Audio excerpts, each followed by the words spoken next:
ಮಹಾದೇವಿ ಅಮ್ಮ ಶ್ರೀ ಚಕ್ರವಾಸಿನಿ. ಸೌಗಂಧಿಕ, ನೀನ್ ನನಗೋಸ್ಕರ ಸಂಗೀತ ಪಾಠ ಕಲಿಯೋದ್ ಬಿಡ್ಬೇಡ ಕಣೆ. ಅದಕ್ಕೆ ನೀನೇನ್ ಮಾಡ್ಬೇಕು ಅಂತ ಗೊತ್ತು ತಾನೆ? ಗೊತ್ತು. ನಾನು ಜೊತೆ ಸಂಗೀತ ಪಾಠ ಕಲಿಬಾರ್ದು ಅಲ್ವಾ? ನೀನು ನಿನ್ ಸಂಗೀತ ಪಾಠ ಮುಂದುವರ್ಸು, ನಾನೇನ್ ಸಂಗೀತ ಕಲಿಯಲ್ಲ, ಸರಿನಾ?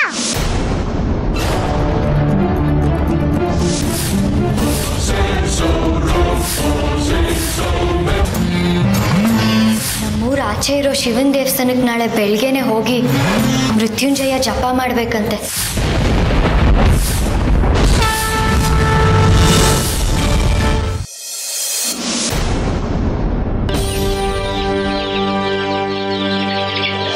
ಹಿರಣ್ಮಯಿ, ಅವರೆಲ್ಲ ಐಸ್ ಕ್ರೀಮ್ ತರಕ್ ಹೋದ್ರು, ನೀನು ತಗೋಗೆ. ಇಲ್ಲ, ನನಗೆ ಬೇಡ. ಯಾಕೆ? ನನಗೆ ಇಷ್ಟ ಇಲ್ಲ. ಇವಳ ಮಾತನ್ನ ಕೇಳಿದ್ಲೇನೆ ಇವಳಿಗೆ ಐಸ್ ಕ್ರೀಮ್ ಇಷ್ಟ ಇಲ್ವಂತೆ.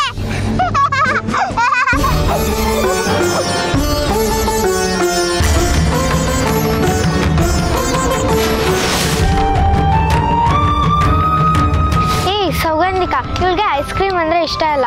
ಏನಿವಾಗ? ಇಷ್ಟ ಇಲ್ಲ ಅಂತ ಸುಮ್ಮನೆ ಹೇಳ್ತಿರೋದು ಇವಳು. ನನಗೊತ್ತು ಯಾಕೆ ಬೇಡ ಅಂತ ಹೇಳ್ತಿದ್ದಾಳೆ ಅಂತ. ಹಿರಣ್ಮಯಿಗೆ ಐಸ್ ಕ್ರೀಮ್ ಇಷ್ಟ, ಆದ್ರೆ ಪಾಪ ಅವಳ ಹತ್ರ ದುಡ್ಡೇ ಇಲ್ಲ.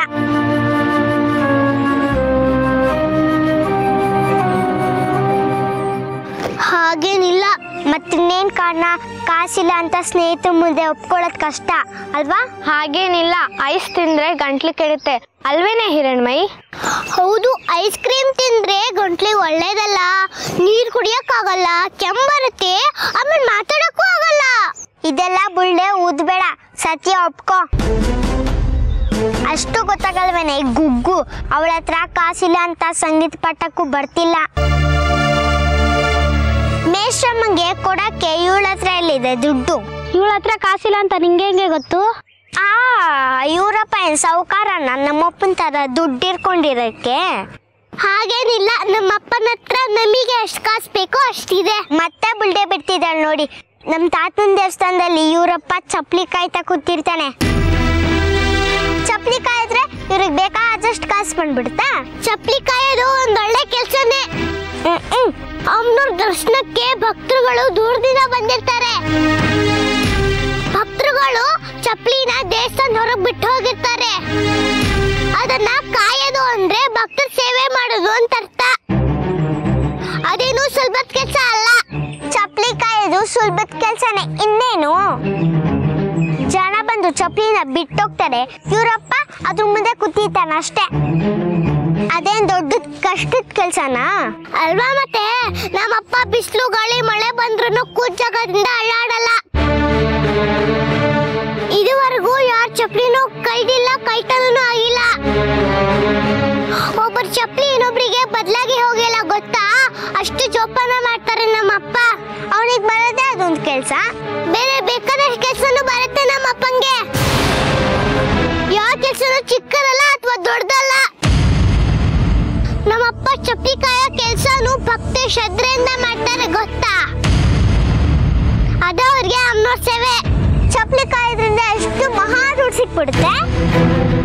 ಅದಕ್ಕೆ ಇವರಪ್ಪ ಇವಳಿಗೆ ಐಸ್ ಕ್ರೀಮು ಚಾಕ್ಲೇಟು ಏನು ಕೊಡ್ಸಲ್ಲ. ಪಾಪ ಅವನ ಹತ್ರ ದುಡ್ಡೇ ಇರಲ್ಲ. ಇವಳಿಗೆ ಸಂಗೀತ ಕಲಿಯಕ್ಕೆ ತುಂಬಾ ಆಸೆ, ಆದ್ರೆ ಪಾಪ ಇವಳ ಹತ್ರ ದುಡ್ಡೇ ಇಲ್ಲ ಅಲ್ವೇನೆ ಹಿರಣ್ಮಯಿ? ನೀನ್ ಸಂಗೀತ ಕಲಿಯೋ ಆಸೆ ಕನ್ಸಾಗೆ ಉಳಿಯುತ್ತೆ. ನೀನೇನು ಬೇಜಾರು ಮಾಡ್ಕೋಬೇಡ ಹಿರಣ್ಮಯಿ. ನಾನೇ ಬೇಜಾರು ಮಾಡ್ಕೊಳ್ಳಿ ಸೌಗಂಧಿಕ, ನೀನು ಇದೆಯಲ್ಲ. ಸಂಗೀತ ಕಲಿಯೋ ಬಗ್ಗೆ ನಂಗೆ ಯಾವ ಯೋಚನೆನೂ ಇಲ್ಲ. ಅಂದ್ರೆ ಸಂಗೀತನ ನಾನೇ ಕಾಸ್ಕೊಟ್ಟು ಕಲಿಬೇಕು ಅಂತಾನೇನೋ ಇದೆಯಾ? ಇಲ್ಲ ತಾನೆ? ಅಂದ್ರೆ ಅವ್ರು ನಿನಗೆ ಬಿಟ್ಟಿಯಾಗಿ ಹೇಳ್ಕೊಡ್ತಾರಾ? ಹಾಗಲ್ಲ ನಾನು ಹೇಳ್ತಿರೋದು. ಈಗ ನೀನು ಸಂಗೀತನ ಕಾಸ್ಕೊಟ್ಟು ಕಲಿತಿದ್ಯಲ್ಲ? ಹೌದು. ನಿಮ್ ಮೇಷ್ಟ್ರ ಹತ್ರ ಸಂಗೀತ ಕಲ್ತ್ಕೊಂಡು ಬಂದು ಅದನ್ನ ನಮ್ನೆಲ್ಲರ ಮುಂದೆ ಆಡು, ನಾನು ಅದನ್ನ ಕಲ್ತ್ಕೊಂತೀನಿ, ಸರಿನಾ? ಕಲಿಯೋದು ಮುಖ್ಯ.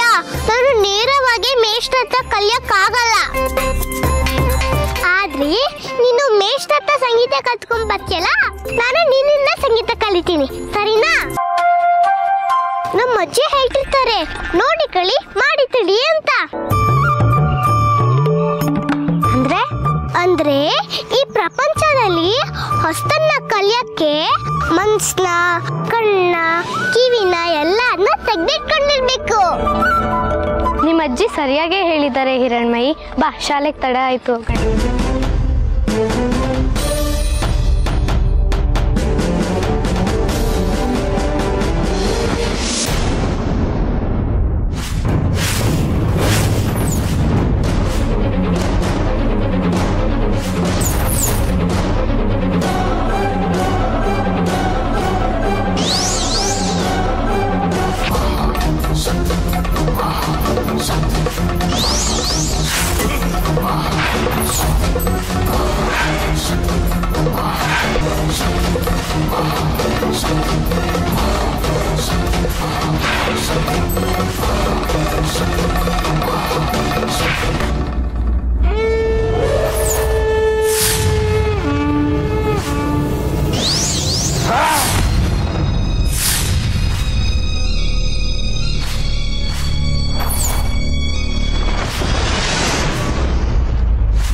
ಅಯ್ಯೋ, ಏನಾಯ್ತು ಇವ್ರಿಗೆ?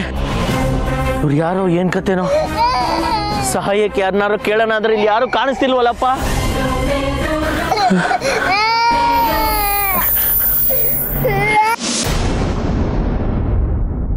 ಜೀವ ಬೇರೆ ಹೋದಂಗಿದೆ.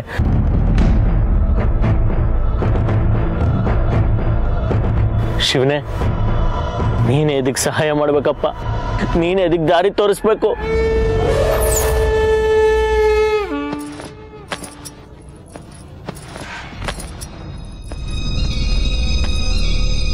ಸಾಧುಗಳೇ, ಸಾಧುಗಳೇ,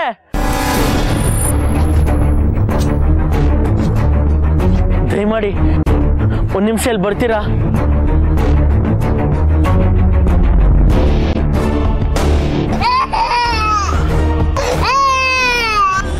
ಏನ್ ಕರ್ತಿದ್ದೆ? ಸಾಧುಗಳೇ, ಈ ತಾಯಿ ತಲೆ ತಿರುಗಿ ಬಿದ್ದೋದ್ರು. ಜೀವ ಇದೆಯೋ ಇಲ್ವೋ ಅಂತ ಒಂದು ಗೊತ್ತಾಗ್ತಿಲ್ಲ. ನನಗೆ ಯಾಕೋ ಹೆದರಿಕೆ ಆಗ್ತಿದೆ.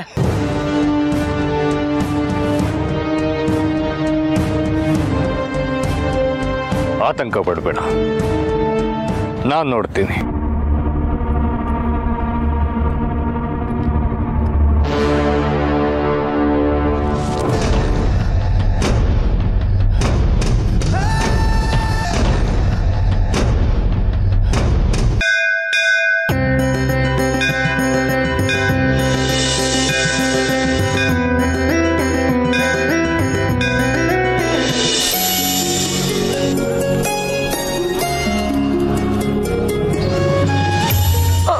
ಒಂದ್ ನಿಮಿಷ. ಏನು? ಅದೇ ಅವತ್ತು ಸ್ವಲ್ಪ ನಿಮ್ಮ ಹತ್ರ ಹೊರಟಾಗಿ ಮಾತಾಡ್ಬಿಟ್ಟೆ, ನನ್ನ ಮಗಳ ಸಂಗೀತ ಕಲಿಯೋ ವಿಷಯವಾಗಿ. ನಾನು ಆ ವಿಷಯನ ಮರ್ತೇ ಹೋಗಿದ್ದೀನಿ. ಪರವಾಗಿಲ್ಲ ಬಿಡಿ, ನಂಗೆ ಒಳಗಡೆ ತುಂಬ ಕೆಲಸ ಇದೆ. ನೀವೇನೋ ದೊಡ್ಡ ಮನ್ಸು ಮಾಡಿ ಮರ್ತು ಬಿಟ್ರಿ. ಆದರೆ ಅವತ್ತು ರಾತ್ರಿ ನಿದ್ದೆ ಬಂದಿಲ್ಲ. ನನ್ನ ಮನ್ಸು ಏನೋ ತಪ್ಪು ಮಾಡಿದೆ ಅಂತ ಕುರಿತಾ ಇತ್ತು. ಹೇಳ್ದೆ ಅಲ್ವಾ, ನಾನು ಆ ವಿಷಯನ ಮರ್ತೇ ಹೋಗಿದ್ದೀನಿ. ಬಿಡಿ ಹೋಗ್ಲಿ. ನನ್ನ ದಯವಿಟ್ಟು ಕ್ಷಮಿಸ್ಬಿಡಿ. ಹೇಳಿದ್ದನ್ನ ಹೇಳ್ತಿದ್ದೀರಲ್ಲ, ಸರಿ ಬಿಡಿ. ಒಂದು ನಿಮಿಷ, ಇನ್ನೊಂದು ವಿಷಯ ಇದೆ. ಏನು ಅಂತ ಬೇಗ ಹೇಳಿ, ನನಗೆ ಹೊತ್ತಾಗಿದೆ.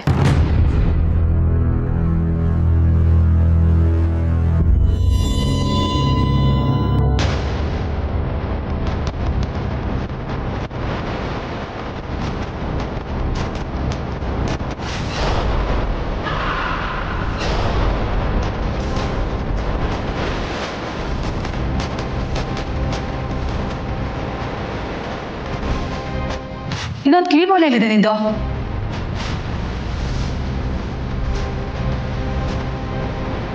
ಓಲೆ ನಿಮ್ದೇನಾ?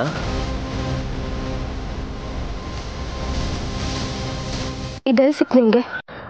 ಅದು ದೇವಸ್ಥಾನದ ಉಗ್ರಾಣ ಇದೆಯಲ್ಲ, ಅದ್ರ ಮುಂದೆ ಬಿದ್ದಿತ್ತು. ನೀವ್ ಯಾಕೆ ಅಲ್ಲಿಗೆ ಹೋಗಿದ್ರಿ? ನಿಮ್ ಕೆಲ್ಸ ಇರೋದಿಲ್ಲಲ್ವಾ? ನೀವು ಸಾಮಾನ್ಯವಾಗಿ ಈ ಜಾಗ ಬಿಟ್ಟು ಎಲ್ಲೂ ಹೋಗಲ್ವಲ್ಲ?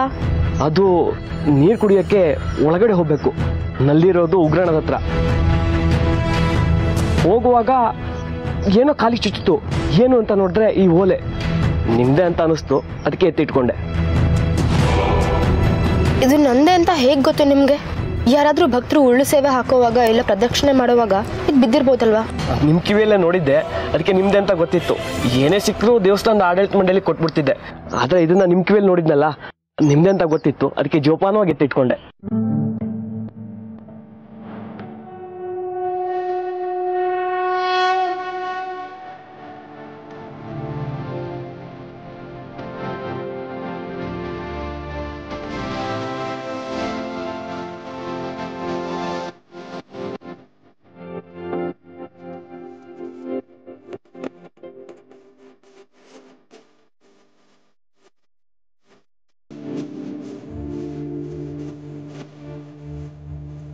ಇದು ನಂದೆ. ಇದನ್ನ ಕಳ್ಕೊಂಡಿದೀನಿ ಅಂತ ಅಮ್ಮನ ಹತ್ರ ಬೇರೆ ಬೈಸ್ಕೊಂಡೆ. ಇದು ನಿಮಗೆ ಯಾವಾಗ ಸಿಕ್ತು? ಇದೇನ್ ಹಿಂಗೆ ಕೇಳ್ತಿದ್ದೀರಾ? ನೀವು ಯಾವತ್ತು ಕಳ್ಕೊಂಡ್ರೆ ಅವತ್ತೇ ಸಿಕ್ಕಿತ್ತು.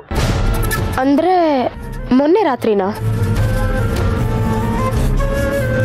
ಅಂದ್ರೆ ನೀವು ರಾತ್ರಿ ಹೊತ್ತು ಇಲ್ಲಿಗೆ ಬರ್ತೀರಾ? ಅಯ್ಯೋ, ನಾನು ಯಾಕೆ ರಾತ್ರಿ ಹೊತ್ತಿನಲ್ಲಿ ಇಲ್ಲಿಗೆ ಬರಲಿ? ನನ್ನ ಮನೆಗೆ ನಡ್ಕೊಂಡು ಹೋದಾಗ ರಾತ್ರಿ ಆಗಿತ್ತು, ಅದಕ್ಕೆ ಕೇಳ್ದೆ. ನನಗೆ ಸಿಕ್ಕಿದ್ದು ಹಗಲಲ್ಲಿ. ಅದು ದೇವಸ್ಥಾನ ಬಾಗಿಲು ತೆಗಿಯೋ ಮೊದಲೇ ಬಂದಿರ್ತೀನಲ್ಲ, ದೇವಸ್ಥಾನ ಬಾಗಿಲು ತೆಗೆದ ತಕ್ಷಣ ಆ ಅಮ್ಮನವ್ರಿಗೆ ನಮಸ್ಕಾರ ಮಾಡೋದು ನಾನೇ ಮೊದಲು.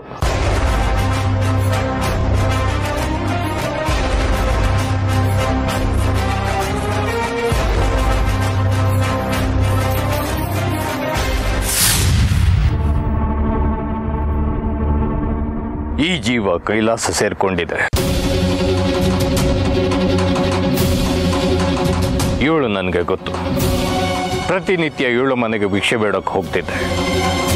ಪಾಪ, ಈಗ ಇವಳು ಮಗು ಅನಾಥವಾಗಿದೆ.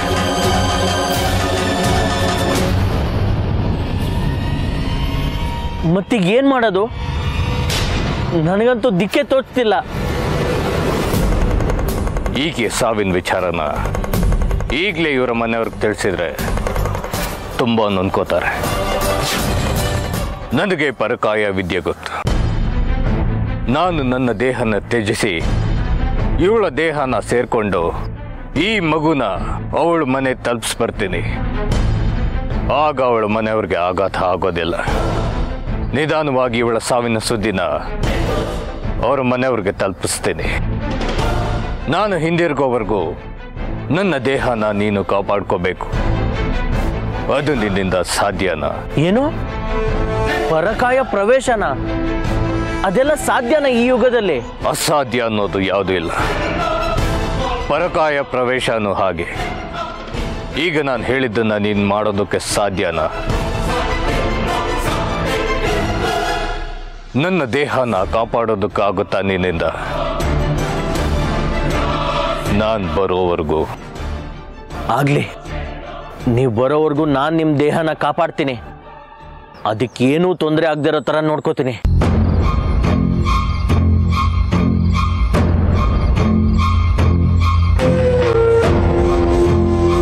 ಮಗುನ್ ತಗೊಂಡು ಸ್ವಲ್ಪ ದೂರ ನಿಂತು.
ಬಿಡು ಮಗನ, ಅವ್ರ ಮನೆಗೆ ಸೇರಿಸ್ಬರ್ತೀನಿ.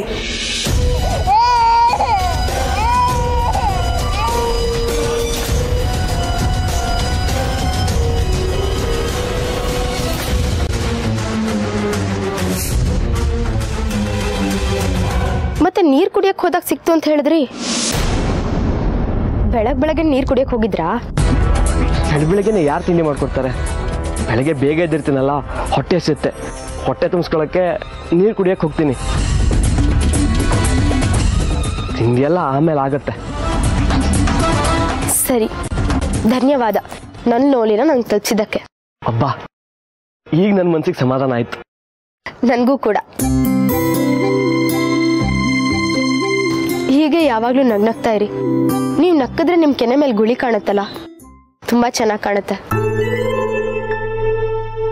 ನೀವು ಕೋಪದಲ್ಲಿದ್ರೆ ಒಳ್ಳೆ ಆಂಜನೇಯನ ಥರ ಕಾಣಿಸ್ತೀರಾ.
ಜೊತೆ ಆಟ ಆಡಕ್ಕೆ ನನ್ನನ್ನು ಸೇರಿಸ್ಕೋತೀಯಾ?